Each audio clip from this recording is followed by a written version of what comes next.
চীনা প্রযুক্তির সাথে পাল্লা দিয়ে এবার স্যামসাং নিয়ে এলো বহুল প্রতীক্ষিত স্মার্টফোন গ্যালাক্সি জেড ট্রাইফোল্ড। যুক্তরাষ্ট্রের লাস ভেগাসে হওয়া প্রযুক্তি প্রদর্শনী সিইএসে যা ছিল আলোচনার কেন্দ্রবিন্দুতে। স্যামসাংয়ের নতুন এই ট্রাইফোল্ডে রয়েছে 10 ইঞ্চি ডিসপ্লে, যা মূলত ভাঁজ হবে দুটি জায়গায়, অনেকটাই প্যামফ্লেটের মতো, যা গ্যালাক্সি জেড ফোল্ড 7 এর চেয়ে প্রায় 25% বড়। সম্পূর্ণ খোলা অবস্থায় ফোনটি বেশ পাতলা, রয়েছে উজ্জ্বল অ্যামোলেড ডিসপ্লে। নতুন এই সিরিজের ফোনে স্প্লিট স্ক্রিন মোডে অ্যাপ চালানোর পাশাপাশি ডিসপ্লে চলবে অন্যান্য পিসির মতোই, যার ফলে অ্যাপগুলি ব্যবহার করা যাবে ডেস্কটপ উইন্ডোর হিসেবে। প্রয়োজনে মিলবে আকার পরিবর্তন করে স্ক্রিনের চারপাশে টেনে আনার সুবিধাও। শুধুমাত্র একটি ব্লুটুথ, কিবোর্ড আর মাউস যুক্ত করলেই কাজ করা যাবে মিনি ল্যাপটপের বিকল্প হিসেবেও।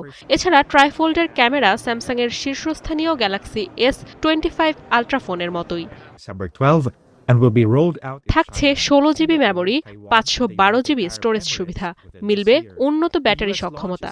গেল 12 ডিসেম্বর থেকে দক্ষিণ কোরিয়ায় সীমিত পরিসরে শুরু হয়েছে বিক্রি, যদিও যুক্তরাষ্ট্র সহ অন্যান্য বাজারে ফোনটির আনুষ্ঠানিক মুক্তির সময়সূচি এখনও ঘোষণা করেনি স্যামসাং। পূর্ব ধারণা অনুযায়ী চলতি বছরের প্রথম প্রান্তিকে মার্কিন যুক্তরাষ্ট্রে পাওয়া যাবে স্যামসাং গ্যালাক্সি জেড ট্রাইফোল্ড। এরপর চীন, তাইওয়ান, সিঙ্গাপুর ও সংযুক্ত আরব আমিরাত সহ অন্যান্য বাজারেও মিলবে ফোনটি। কালো রঙের এই ফোনটির দাম 36 লাখ দক্ষিণ কোরিয়ান ওন বা 2500 মার্কিন ডলার।